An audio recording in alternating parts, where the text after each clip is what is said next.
E aí, tá gostando dos relatos? Então o que você acha de deixar um like aí no vídeo, hein? Gosta dos relatos? Deixa o seu like, mesmo que seja nos cortes.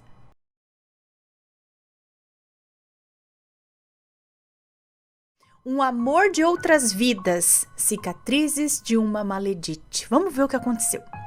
Olá, Ana, eu sou sua fã. Muito obrigada. E mais que isso, eu te considero como alguém da família. Você é minha companheira no dia a dia. Esse relato é verídico e tudo aqui é verdade.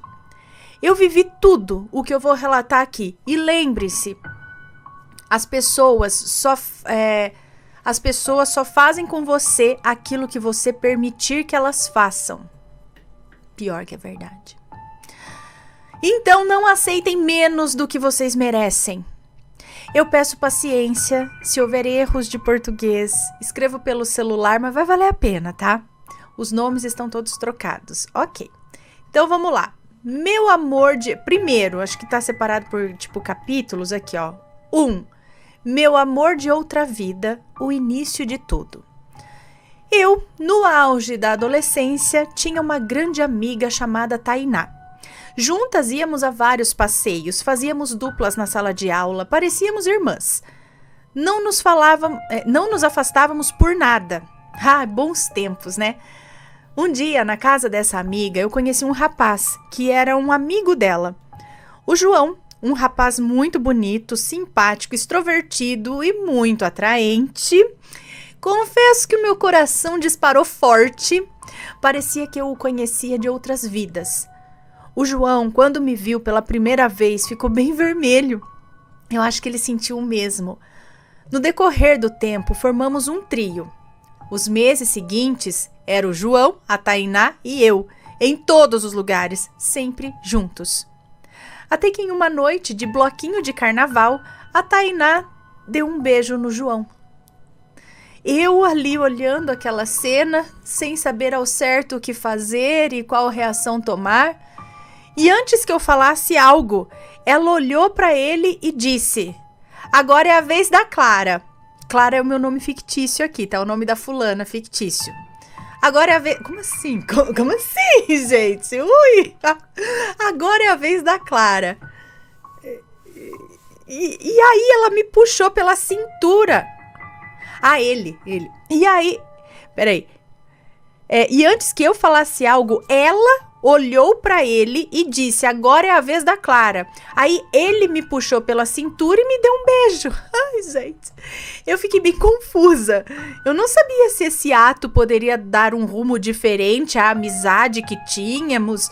E na verdade eu não sabia ao certo o que pensar. Além daquele pequeno ciúmes, né, de ver a Tainá dar um beijo nele. Mas seguimos como se nada tivesse acontecido. Depois desse dia, o João e eu começamos uma amizade colorida. Depois de uns dias, eu fui contar para Tainá, e qual não foi a minha surpresa ao saber que ela já sabia. Ela me falou o seguinte: eu sei, o João me contou. Eu fiquei feliz por vocês. Eu espero que deem namoro. Eu planejei isso por muito tempo. Vocês super combinam. Bom, eu não fiquei tão feliz assim. Eu senti que era como se o João tivesse falado a ela, esperando por uma aprovação dela. Mas enfim, essa amizade colorida com o João perdurou por meses, mas não saía disso. Íamos a lanchonetes, viajávamos juntos, eu conhecia a família dele e ele a minha. O João me incluía em suas atividades e me tratava com prioridade. Todos pensavam que éramos namorados, pois nos comportávamos como tal. Eu estava lá nas primeiras conquistas da vida do João, quando ele conseguiu o primeiro emprego, o primeiro salário, a primeira moto, quando ele ingressou na faculdade, nos aniversários. Eu era tão cúmplice do João que ajudava ele a levar as compras e cuidar dos irmãos bebês de esposas diferentes de seu pai. E guardava o segredo do pai do João às 7 chaves. João também esteve presente na minha vida em cada um dos momentos em que eu ia passando. O problema era ele não se manifestar em assumir um compromisso sério comigo. Eu queria ouvir dele um eu te amo, um quer namorar comigo. Eu não queria que quando nos perguntassem, ele não soubesse o que responder. Era sempre a mesma coisa. Quando alguém perguntava se estávamos namorando, a gente se olhava e ficava sem resposta. E aquilo me matava. Eu queria ser assumida oficialmente. Era importante para mim. Então, em um ato impensado, na tentativa do João tomar uma atitude, eu resolvi dar um choque de realidade nele. Tratei ele com frieza, não o procurava mais, e quando ele me procurava, não me encontrava. Ele me ligava e eu não atendia. Ele vinha na minha casa e eu pedia para alguém avisar que eu não estava. Ele ia à casa dos meus parentes e nada. Ana, os meus parentes não moram tão perto assim. É no mínimo uns 30 minutos de moto para chegar. E o João ia na casa de todos até me encontrar. Por que ele fazia isso se não gostava de mim? Quando resolvi aceitar as ligações do João, ele só me perguntou o seguinte: por que eu sumi? O João veio na minha casa esbanjando saudades, mas não falou nada sobre namoro. Eu, como uma adolescente que jurava que ser empoderada era apenas tomar certas atitudes, pensei: se ele não toma uma atitude, eu vou tomar. Eu vou pedir o João em namoro e é hoje. Aninha do céu. Eu me arrumei toda para o encontro com o João e quando ele foi me ver, a gente conversou bastante, rimos de várias coisas e quando o clima ficou agradável e eu me senti confiante em falar, fui com tudo. Peguei em sua mão, olhei em seus olhos, que me olhava com curiosidade e carinho, e falei: João, quer namorar comigo? Eu gosto de você. Eu me apaixonei por você. Aninha, o meu pico de coragem acabou aí. Então eu notei que aquele sorriso lindo que eu emanava... É isso? Então, notei que aquele sorriso lindo que eu... Ah, não. Aí eu notei que aquele sorriso lindo que eu amava foi se apagando.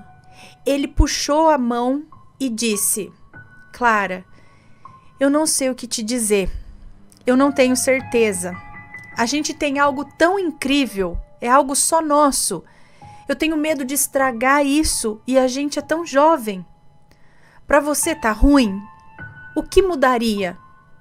Você já não tem tudo de mim? Isso não mudaria apenas o nome do que a gente tem? Qual seria a diferença se você já ocupa um lugar na minha vida? Até hoje, dói quando eu me lembro disso. O coração batia tão forte que me faltava o ar. Mas hoje eu entendo o João. Nessa época, ele era muito cobrado pelo pai a ser um homem de valor. O João trabalhava em 2 empregos para ajudar o pai a dar conta de suas famílias e ajudava na criação dos irmãos. O João queria terminar a faculdade dele e ter uma namorada era sinônimo de atrapalhar, segundo o pai dele. Aquelas palavras me fez a voz travar e a raiva me consumindo. Eu dei um sorriso de canto e falei: não ia mudar, né? João, tá tarde. Eu vou entrar. Daqui a pouco a mãe chama. Tchau. Ele, sem palavras, ficou na porta me olhando como quem não queria ir e sem entender ao certo. Ai, Aninha, que raiva e que dor! Era um mix de sentimentos e pensamentos. Eu chorei e chorei até dormir. No dia seguinte, pensativa sobre aquilo, eu queria mostrar para o João que ele também era dispensável. Eu só não sabia como, mas eu queria mostrar para ele como aquilo doía. João não me visitou mais e nem deu notícias. Eu ficava esperançosa no portão de casa, esperando que ele aparecesse na esquina. 1 semana se passou e nada. 2 semanas e nada. Será que o João me esqueceu? Será que eu o perdi? Porque adolescente é tão dramático, né? Bom, parte 2. Me tornei uma maledite. Aninha, nesses dias que eu esperava pelo João no portão, eu conheci melhor a vizinhança e, consequentemente, conheci o Diogo, que era um vizinho. O Diogo já era um homem feito, muito mais velho do que eu, porém ainda jovem. Diogo chamava atenção pela beleza e pela educação. Um homem gentil, culto, bem financeiramente. Apesar de ter muitas pretendentes, o Diogo era exigente. Comecei a notar melhor o Diogo e confesso que sua beleza era de hipnotizar. Mesmo que a minha intenção não fosse mais do que admirar o que os olhos viam, né? Em uma dessas noites, ainda na esperança do João aparecer, quem me apareceu foi o Diogo. Aqueles olhos verdes me olhando, sorrindo junto com os lábios, me fascinava. Não era que eu tivesse uma quedinha por ele, não era isso. Eu amava o João, mas a beleza do Diogo chamava realmente a atenção. Ele começou a puxar assunto e a gente ficou conversando, bobagens, coisas do dia a dia. E daquele dia em diante era assim. O Diogo me via sentada na varanda e lá ia ele conversar. Mal sabia ele que o motivo que me deixava plantada ali na varanda era a espera do João. Em uma dessas noites, o Diogo me pediu em namoro. Olha, eu acho que ele estava carente. E eu era muito comunicativa, muito brincalhona, descontraída, além de bonita, sim. Era natural que depois de muitas conversas e cafés na varanda, despertasse o interesse de um carente funcional. Gente, o que é um carente funcional? Ai, linguagens modernas, eu preciso me inteirar dessas coisas. Bom, pensei bem. Aliás, o Diogo era o tipo de homem perfeito para causar ciúmes no João. Ana, sem nem me pôr no lugar do Diogo, o egoísmo e a minha mente insensata me deu a ideia de usar o Diogo para fazer ciúmes pro João. E bancando a sonsa, eu falei: ai, Diogo, não sei. A gente se conhece pouco tempo, né? E ele disse: eu sei que a diferença de idade é grande, mas eu não quero brincar com você. Eu quero te namorar sério. Você é uma boa moça. E com o tempo você vai aprender a gostar de mim como eu gosto de você. Não é de hoje que eu te noto. Você quer um tempo para pensar? Ai, gente. Aquela noite eu dormi tramando um péssimo plano de atrair o João através do Diogo. E sem perceber o quanto eu poderia fazer mal a um coração tão nobre. Sem me pôr no lugar do Diogo. Sem contar que ele poderia se apaixonar. Uma semana depois, o Diogo me cobrou uma resposta e insistiu em conversar com a minha mãe. Eu marquei o dia. Minha mãe fez uma janta, pois sabendo quem era o Diogo, minha família ficou toda feliz. Um rapaz como ele era muito bem-vindo na minha família. Por ironia do destino, o João apareceu, pai, nessas horas, né? Quando não tem ninguém, nunca aparece. Aí quando aparece um, aparece 3, 4. Não, nem tanto, né? Mas quando aparece, é justo agora. Ai, ai. Por ironia do destino, o João apareceu. Quando? Quando eu apresentei o Diogo à família. E não foi nada planejado. Ele simplesmente apareceu e participou daquilo tudo, sem acreditar no que os olhos viam e no que os ouvidos ouviam. Ai, confesso que a minha satisfação era grande em ver o João ali, praticamente fazendo papel de palhaço diante da minha família. Era gratificante. Eu o olhava como quem diz: você é substituível. O João tentou até o último minuto conversar comigo a sós, despertando no Diogo ciúmes, que todos perceberam. Apesar do Diogo ter inúmeras qualidades, o João era mais compatível comigo, tanto na idade como no estilo. Era visível que o Diogo não o queria perto de mim. Eu, então, chamei o João de canto e lhe perguntei o que ele tinha de tão importante para falar. E aí ele me perguntou: você tá namorando esse cara? Ele é mais velho. Você falou que me amava. Por que você tá fazendo isso? Ora, horas! Mas quem que não queria me assumir? Ai, meu Deus, e depois de ter sumido, ai, eu tomando as dores. E eu, bancando a sonsa, falei: João, ele é tão gentil, tão cuidadoso, você vai se dar bem com ele, não tem como não se encantar. Então o Diogo veio e atrapalhou a conversa, perguntando se estava tudo bem. E o João falou: tá tudo ótimo sim, e você?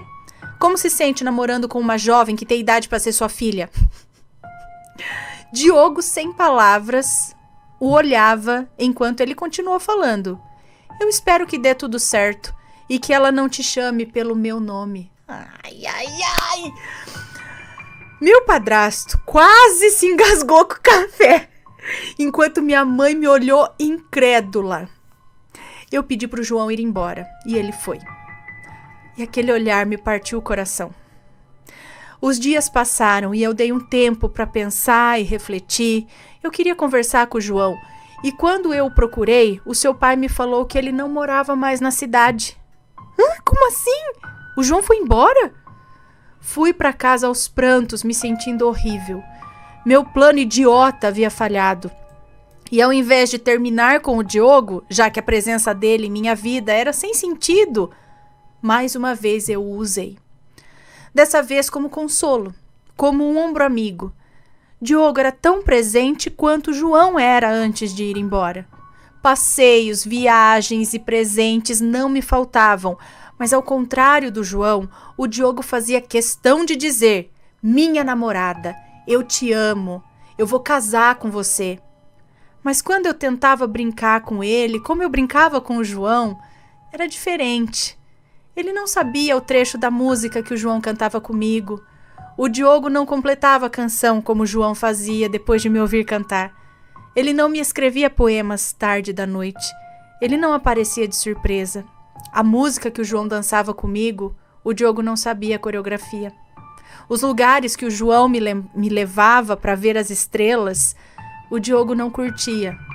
As lanchonetes de bairro, onde eu amava ir encontrar os amigos com o João, foram substituídas por bons restaurantes. Diogo não entendia as minhas piadas e não tinha aquela risada gostosa que o João dava.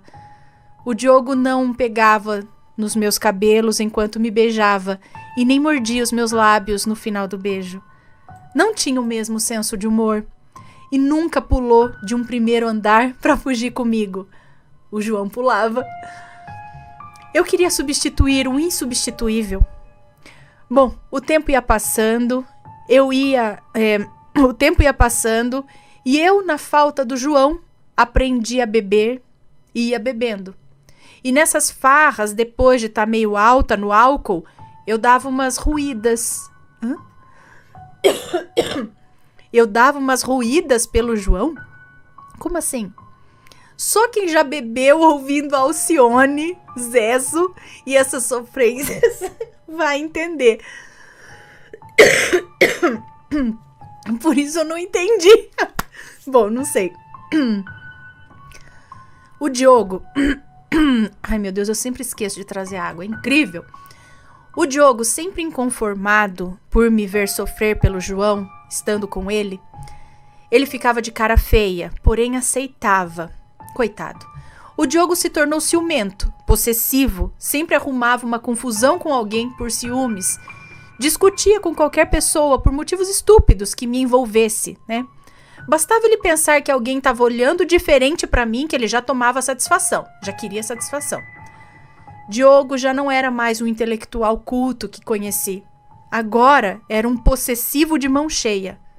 No nosso aniversário de namoro, resolvi acabar aquele inferno que as nossas vidas tinham se tornado, o chamando para uma conversa e o informando sobre as minhas intenções de término.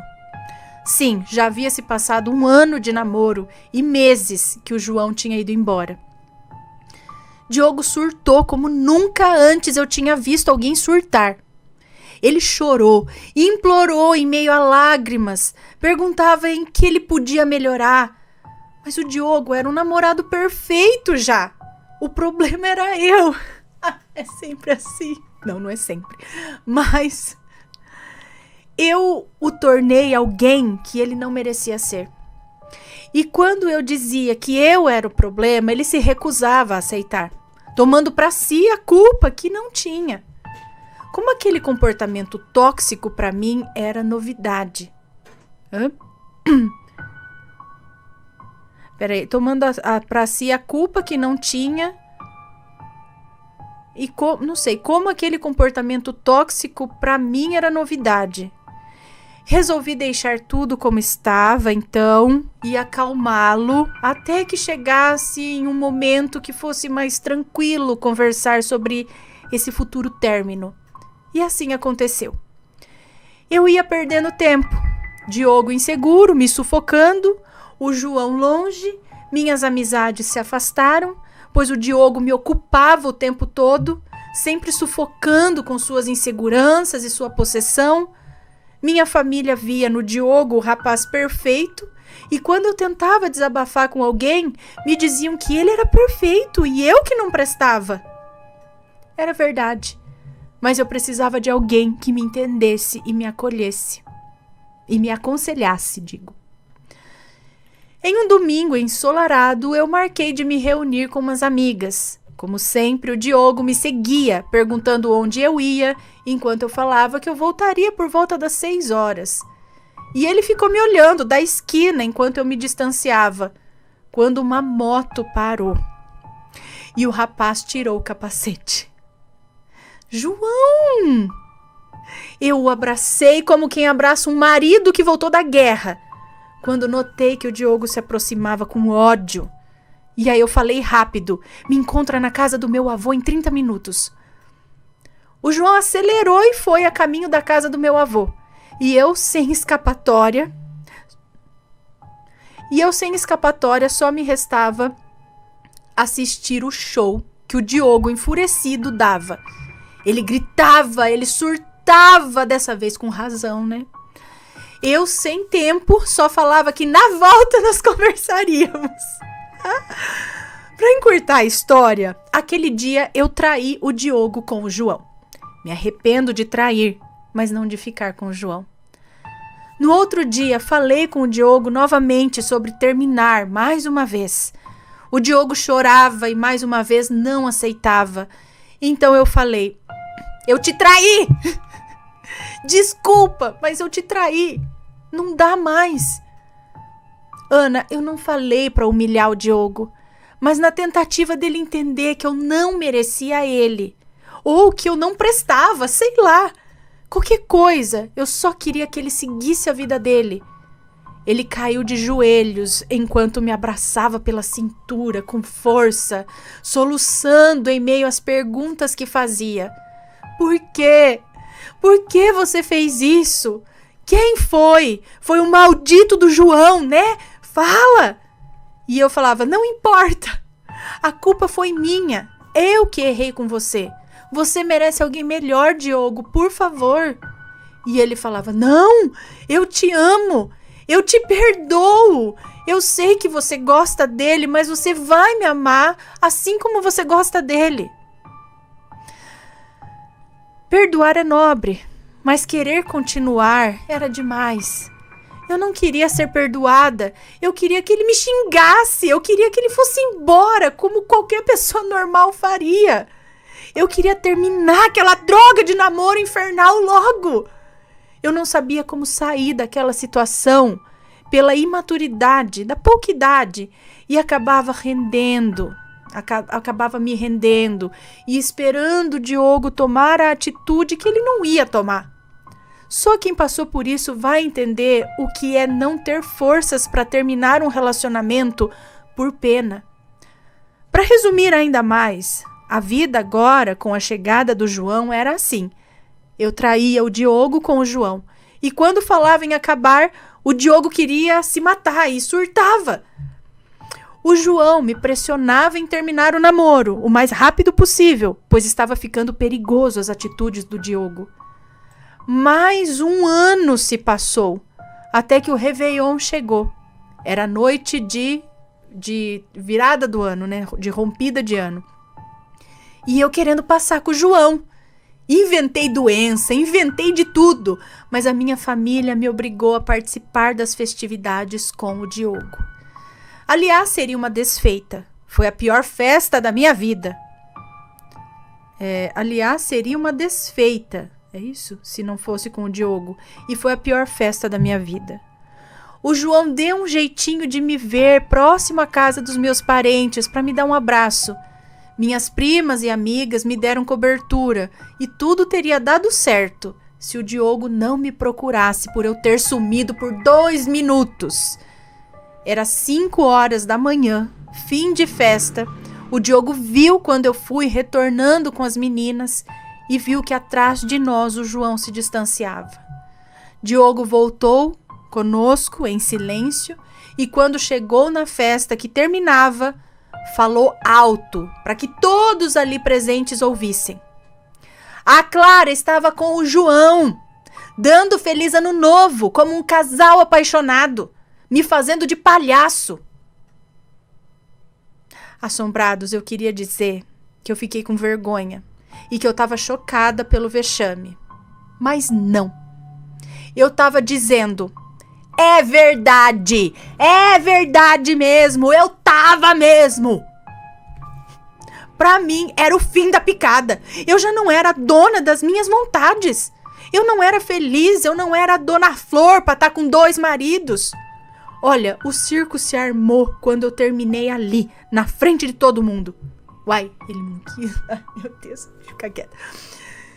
Terminei ali, na frente de todo mundo. Minha família em choque, falando que eu acabei com o bom clima de fim de festa. Ele chorando, falava que ia matar o João. Meus parentes chocados tentavam entender o que tinha acabado de acontecer. Olha, foi um verdadeiro escândalo. As pessoas pareciam não entender quando eu dizia que eu não queria mais. Era tipo assim, Clara, por que você fez isso? Porque eu não gosto dele. Clara, isso não se faz. Eu queria acabar faz tempo, mas ele não aceita. Clara, não faz mais isso. Eu não quero continuar com isso. Aí falava, dê valor ao seu namorado. E eu falava, eu não quero mais. E eles falavam, vocês têm que conversar.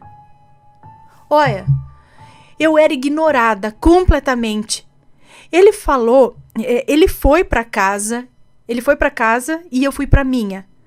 Acho que ele foi pra casa dele, eu fui pra minha.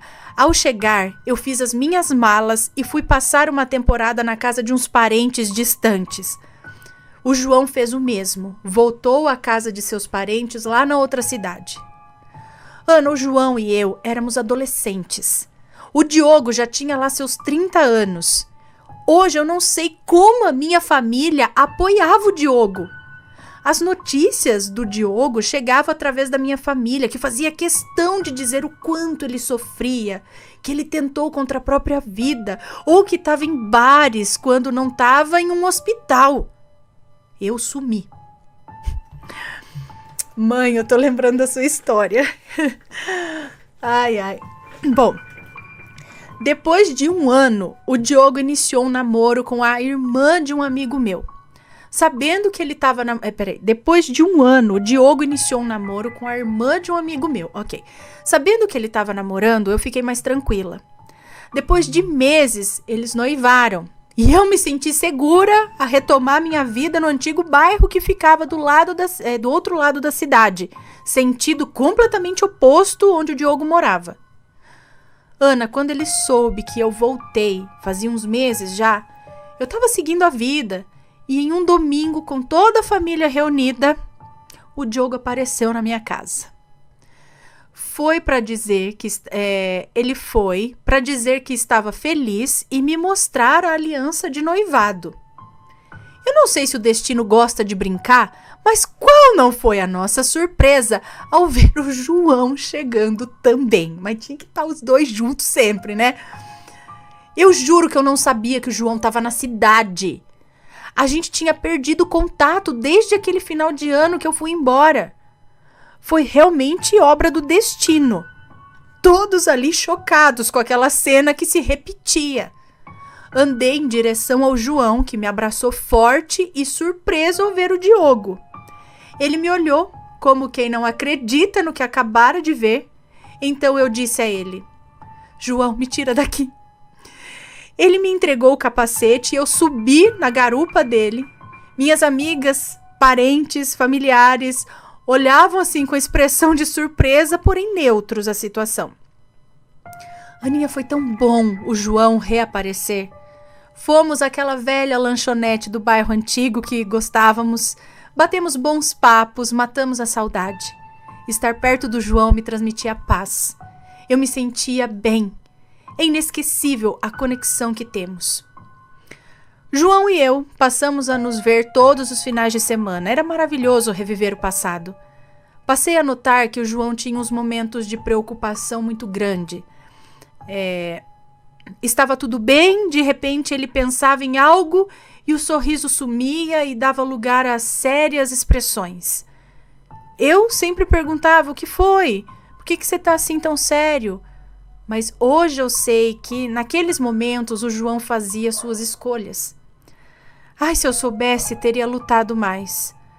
Um dia, o João me ligou meio apreensivo. Me falou que estava indo me buscar para irmos no Topo da Serra. O Topo da Serra é um nome fictício, é um ponto turístico da minha cidade, que é extremamente alto e dá para ver a cidade toda embaixo. A vista de lá é linda. Ai, que felicidade que eu fiquei! O João ainda lembrava do que gostávamos de fazer. Olhar as estrelas de lá era sublime para mim.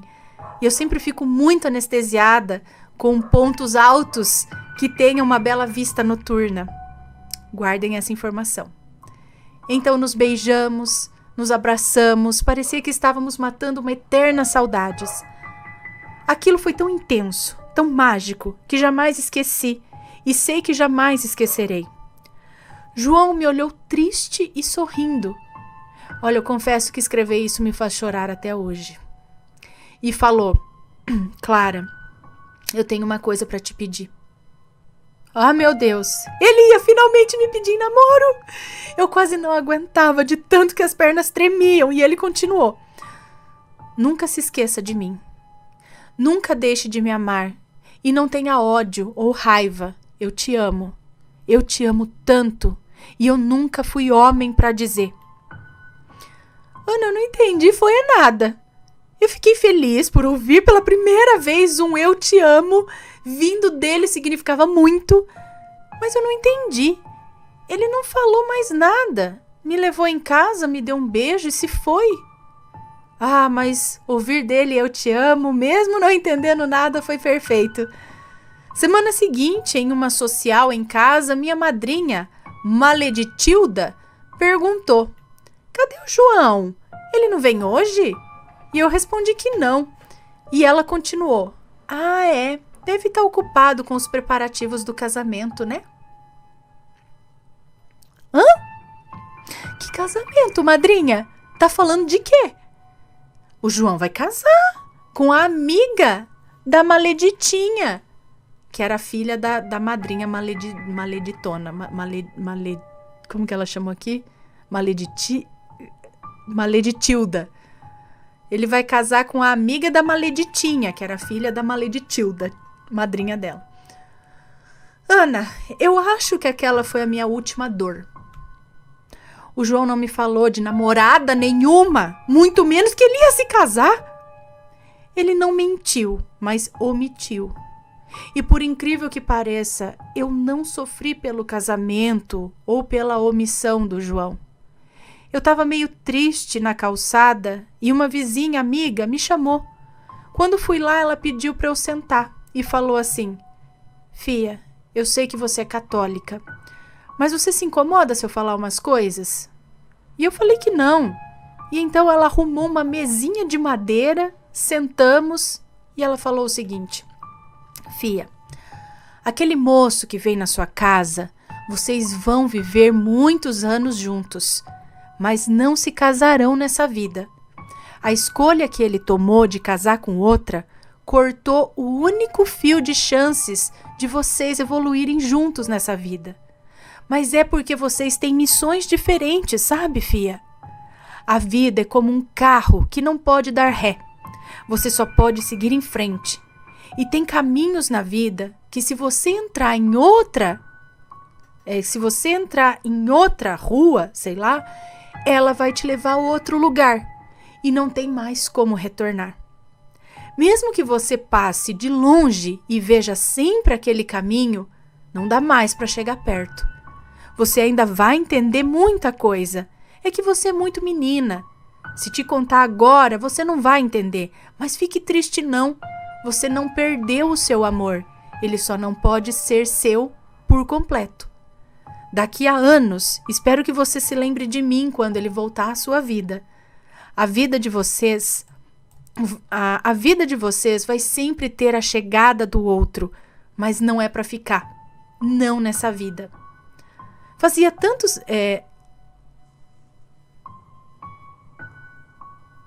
agora acabou o que a mulher disse para ela. E ela continua dizendo aqui, ó, fazia tanto sentido tudo aquilo, toda aquela conexão que eu tinha com ele, não era normal. Ali eu sabia que pra gente não teria mais um sonho a ser vivido. E o que me restava além de sofrer um pouquinho? Nada além de ser incompleta. Eu não preciso dizer que a gente nunca se afastou, né? Ele casou, ele se separou, foi morar em outra cidade, mas nunca deixou de retornar à minha vida. Já vai em seu segundo casamento, mas nunca me esqueceu. Eu já namorei, já me casei também 2 vezes, mas nesse segundo casamento não fui capaz de voltar à vida do João. Eu me comprometi com muita fidelidade nesse meu novo casamento, que já dura 10 anos. O João me ligou semana passada, me chamando para vê-lo. Me contou sobre a sua vida e sobre o seu casamento.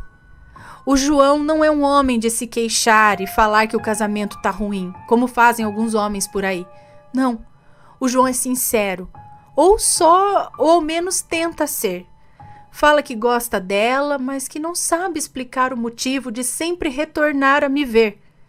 Ele diz que eu fui o amor que ele nunca esqueceu. E eu digo mesmo a ele. Eu amo meu atual esposo. Ele é o homem que eu escolhi para estar do meu lado. É ele que eu quero que seja o pai dos meus filhos. Mas o João também será o grande amor que eu nunca esqueci. Mas as coisas só passaram a fazer sentido nesses últimos anos, como a boa vizinha me falou. Agora eu entendo tudo. Mas para entender melhor, chamei a minha mãe e o meu irmão para irmos a uma cartomante muito bem requisitada aqui na cidade. Eu queria entender melhor a minha história com o João. Minha mãe e meu irmão aceitaram ir comigo. Eles também estavam curiosos. Chegando lá, a cartomante era uma cigana. Ela atendia em uma tenda e dentro dessa tenda estava tocando músicas ciganas enquanto ela arrumava as coisas para nos atender. Foi quando meu irmão falou: sempre que eu escuto músicas ciganas, vem uma cena na minha cabeça. E eu perguntei qual cena, e ele falou: eu me vejo em uma situação que eu nunca vivi. Eu me vejo como um cigano, em um campo aberto à noite, e tem uma fogueira e muita gente ao redor. E aí minha mãe falou: nossa, eu também! Quando eu escuto música cigana, eu me vejo como uma cigana em um campo aberto, ao redor de uma fogueira, com muitos outros ciganos ao redor, todos cantando e dançando. Ana, eu fiquei em choque ao ouvir aquilo, porque eu tenho essa mesma lembrança. Desde que eu era criança, eu não falei nada para não ser taxada de louca, mas eu tenho isso desde criança. Ana, quando eu era criança, eu me lembrava muito de uma música cigana e tinha uma lembrança que nunca foi vivida nessa vida. Eu me via como cigana diante de uma grande fogueira rodeada por outros ciganos que cantavam e bebiam como se fosse uma festa ao redor da fogueira. Esse lugar era um campo aberto de terra. Me lembro que o céu era muito estrelado e não tinha casas por perto, só cabanas, cavalos e carros antigos. Eu estava sentada em um tapete, quando veio em minha direção um jovem cigano de calça preta, botas e camisa branca de mangas compridas e muitas joias e anéis de ouro, e um lenço em sua cabeça muito bonito. Ele me falou algo e saiu correndo na direção de uma jovem que parecia ser rica para a época, muito bonita, de cabeça baixa, meio envergonhada e preocupada. Me recordo de olhar para as pessoas que estavam perto da fogueira e ver uma outra cigana muito bonita de vermelho e cabelos cacheados que dançava feliz. Então essa cena muda. Já me vejo correndo com um homem alto, com um estilo diferente dos ciganos. Lembram que eu pedi para guardar a informação sobre me sentir anestesiada quando estou em algum ponto da cidade que dê para ver a vista toda? Pois bem, Nessa minha visão, eu me vejo em um lugar assim, às margens de um penhasco que dá vista para a cidade, com um homem que me abraça forte, olhando para um grupo de ciganos que vinham cavalgando em grandes cavalos pretos, armados com adagas e espadas. Esse grupo não era o mesmo grupo que estava perto da fogueira, era outro. Eles se aproximando para nos matar. Quando eu olhava para baixo, tinha uma estradinha de terra trilhada por arbustos. Era o mesmo cigano que me falou algo e correu. Em sua garupa estava com aquela jovem bonita que parecia rica. Ele olhava para cima e nos via na beira do penhasco. Eu o olhava e sorria, enquanto ele parava um pouco o cavalo branco que estava para nos ver melhor. Quando fui tomada por um grande abraço do homem que estava comigo, e a única coisa que me lembro dessa visão é de vários ciganos nos cercando e avançando em nossa direção. Então eu contei sobre essa lembrança e minha mãe, com os olhos arregalados, me falou que ela era a cigana de vermelho de cabelos cacheados e que ela tinha a mesma lembrança. Cara, só que na visão dela, ela tentou correr para dentro de uma cabana quando foi alcançada por esses mesmos homens. E ela falou que caiu com a vista escura enquanto via os seus amigos morrendo. E o meu irmão terminou a história dizendo que ele se recordava da mesma cena, mas que ele era o rapaz de branco no cavalo com a jovem moça. E que sua última visão foi de olhar para cima do penhasco e ver aquele jovem casal, que no caso era eu e esse homem que me acompanhou. Ele falou que nos viu morrer ao ser atacados por esse outro grupo de ciganos, e que aqueles homens ergueram suas espadas e adagas para cima, enquanto a jovem que estava em sua garupa gritava para ele não parar. E ele continuou a galopar, correndo, e disse que não se recordava de mais nada. Ana, isso não foi um delírio coletivo. Minha mãe, meu irmão e eu temos a mesma visão desde crianças. Só que nunca comentamos nada por pensar que era coisa da nossa cabeça. Aí a cigana, que ouvia toda essa nossa conversa, falou o seguinte: Vocês não vieram aqui por acaso. Vidas passadas existem, meus amores. Vocês têm um laço enorme. Eles estão nessa vida para completar uma grande missão que foi interrompida na outra. A cigana então tirou as cartas e me falou o seguinte: Sabe esse homem que morreu com você em outra vida? Vocês já se encontraram nessa vida. Vocês têm um elo de vidas passadas. E aí ela distribuiu as cartas e dizia: Ele vai entrar e sair da sua vida por muitos anos, mesmo que seja como seu amor ou seu amigo. É difícil, menina. Um amor que não veio para ficar, nem tão pouco para partir. Quando afastados, sentirão saudades, e quando juntos, atrapalharão a vida um do outro, porque suas missões já estão escritas e não são a mesma. Vocês morreram tragicamente, mas vocês foram a única coisa que viram antes de partir. Um viu o outro e buscou refúgio um no outro. Se apararam enquanto morriam. Isso é forte, né? Por isso que nessa vida vocês têm tanto elo e não vai se quebrar nunca. Mas a missão de um não é a do outro. Era o João. O João não está destinado a mim. Não podemos fazer nada. Mas é a minha alma amiga. E como diz a canção de Maneva... Quem que é Maneva? Maneva? Talvez não seja nessa vida ainda, mas você ainda vai ser a minha vida. Aqui encerro esse longo relato que aconteceu comigo, mas sei que muito ainda o destino me reserva. Me arrependo do fundo da minha alma por ter sido a maledite na vida do Diogo. Ele mesmo depois de todos esses anos, nunca quis dar uma nova chance ao amor. Ele sempre falava que jamais voltaria a amar de novo e que nunca mais pensaria em se casar. E ele cumpriu a promessa.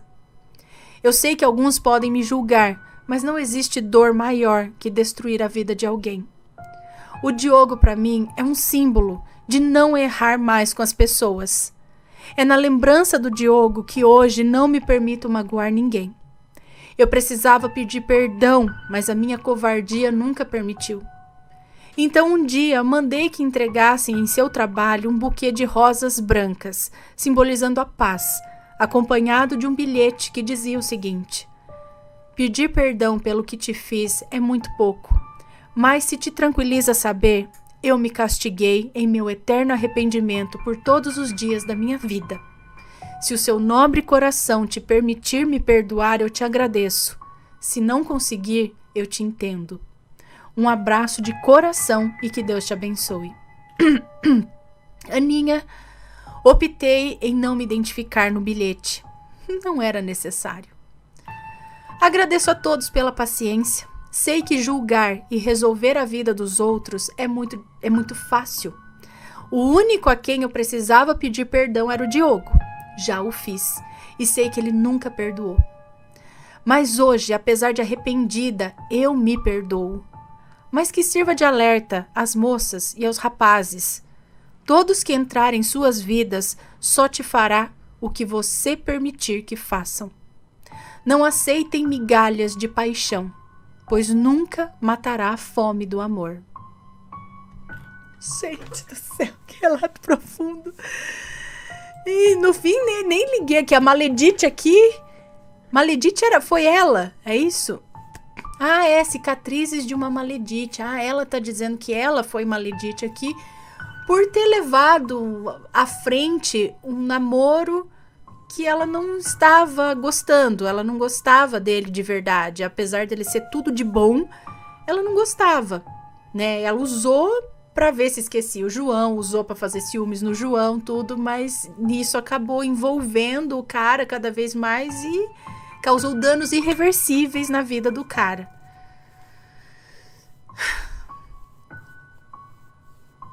Mas aí eu digo assim também, será que é só problema seu ter feito isso com ele? Ou é um problema dele também ter todo esse apego em você? Que eu acho que não seria também muito normal. Seria algo que ele poderia ter trabalhado nele, ou ainda pode, não sei, poderia trabalhar nele, né? De seguir a vida, de ver o que né? De ter outros amores, de abrir a mente, o coração para outras pessoas. Esse tudo que ele queria porque queria ficar com você e tal, e você falando que não dava mais, tentando, e ele não, então isso também parte de tudo isso, ou da dor dele, não seria, vou colocar aqui culpa, mas dele também, pra você, tipo, não se culpar totalmente, né? Assim, se foi certo ou errado, é muito complicada a situação, porque envolve um amor verdadeiro que você tá certo, usar outra pessoa e não sei o que lá, né? Não é assim, mas não sei, eu não tô aqui querendo julgar nada, só querendo levantar a questão se realmente também não por ele não querer enxergar que o fim acabou, que o fim chegou, né? Que a história de vocês acabou, que você não queria mais, não aceitar isso de você, isso também não pode ter ele prejudicado a ele mesmo, é o que eu quero dizer. Bom, pessoal, deixem suas opiniões, se for para acrescentar, ok? Deixem aí os comentários, sempre com respeito. Compartilha a experiência de vocês. Alguém aí tem uma experiência de um amor de outras vidas que você acredita, ou até foi confirmado através da espiritualidade que é um amor de outras vidas? Conta aí pra gente. Me conta, gostou do relato? Então o que você acha de deixar um comentário aqui embaixo, sempre com respeito, por favor, além do like, é claro.